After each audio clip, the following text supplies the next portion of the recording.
I am continuing my reading.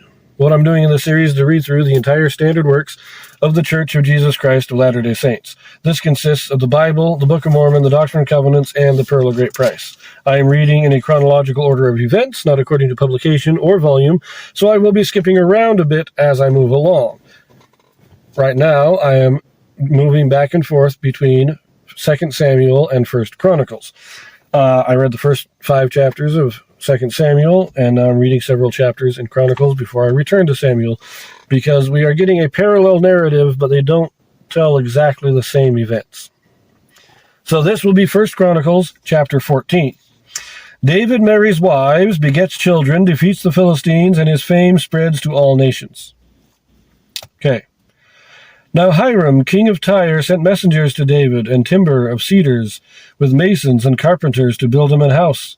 And David perceived that the Lord had confirmed him king over Israel, for his kingdom was lifted up on high because of his people Israel. And David took more wives at Jerusalem, and David begat more sons and daughters. Now these are the names of his children which he had in Jerusalem: Shemua, and Shobab, Nathan, and Solomon, and Ibhar, and Elishua, and Elphalet, and Noga, and Nepheg, and Japhiah, and Elishama, and Beliada, and Eliphelet. And when the Philistines heard that David was anointed king over all Israel, all the Philistines went up to seek David.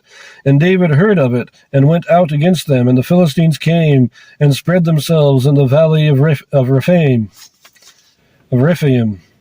And David inquired of the Lord, saying, Shall I go up against the Philistines, and wilt thou deliver them into mine hand? And the Lord said unto him, Go up, for I will deliver them into thine hand. So they came up to Baal Perazim.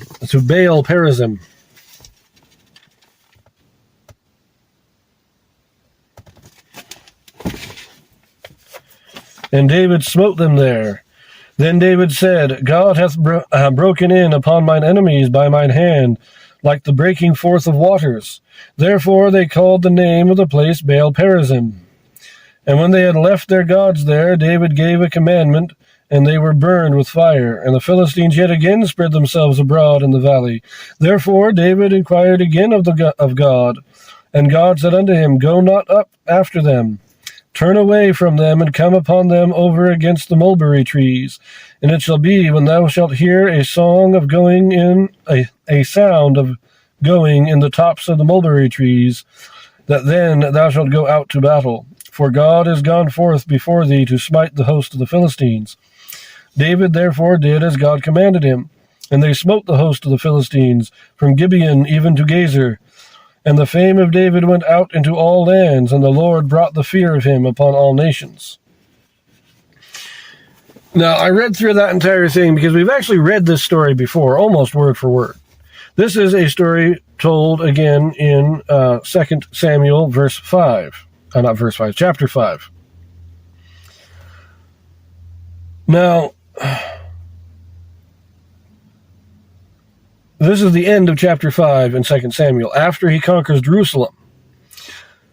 But chapter 6 is where we read the story of him getting the ark and the death of Uzzah, which we read in chapter 13 of 1 Chronicles.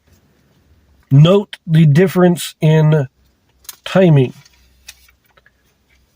In 2 Samuel, it goes, he's anointed king, he conquers Jerusalem, then he defeats the Philistines, then he goes to gets the ark, and Uzzah is slain.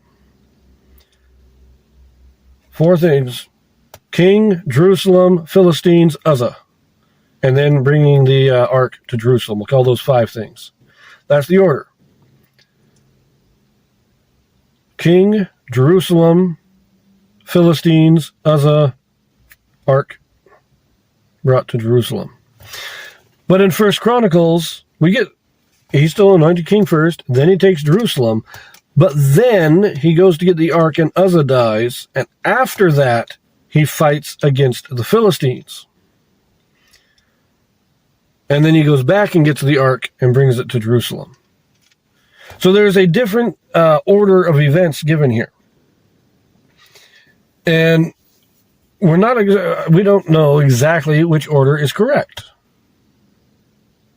Because, I mean, both accounts are true. I mean, they're almost word for word. They're just in a slightly different order. And the reason for this is because of the different style of writing. The Chronicles are Chronicles, which is why most likely the Chronicles are actually the right order, because Chronicles are just taking a day-by-day kind of thing, or a month-by-month, year-by-year account. This happened, then this happened, then this happened. That's what a chronicle is. It's an actual timeline of events. But the book of Samuel is not a chronicle. It is a historical narrative. And so it tells the important events or the important details of each event. And so chapter 5 is talking about how David is becoming king, how his power is expanding.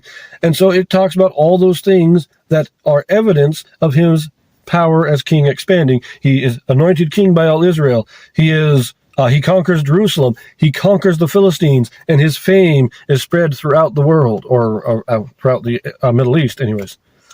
That's all dealing with him becoming king and becoming the power that he was supposed to be. Then we go to the story of him bringing the ark to Jerusalem, which is covered in chapter 6, which goes taking the ark, killing Uzzah, and arriving in Jerusalem, and all that entails. That episode is all contained in chapter 6, because that is one story of David's life. In Chronicles, we're given, I think, a more accurate actual timeline of what's going on. While he conquered Jerusalem, and then he thought, hey, I've got my own city now. I've got a capital. Now I can bring the ark here.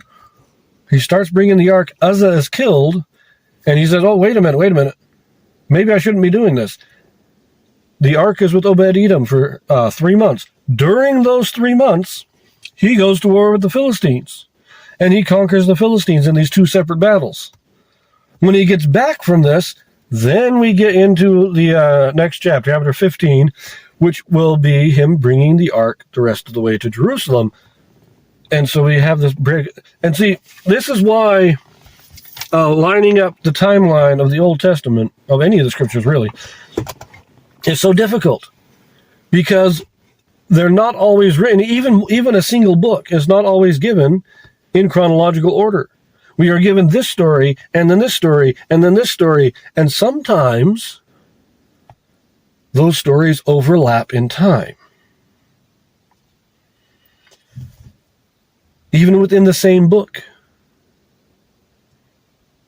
So knowing exactly when certain events happened is nearly impossible, unless we are given specific dates, which is why I kind of like the Book of Mormon, because it gives specific dates for a lot of the major events, at least.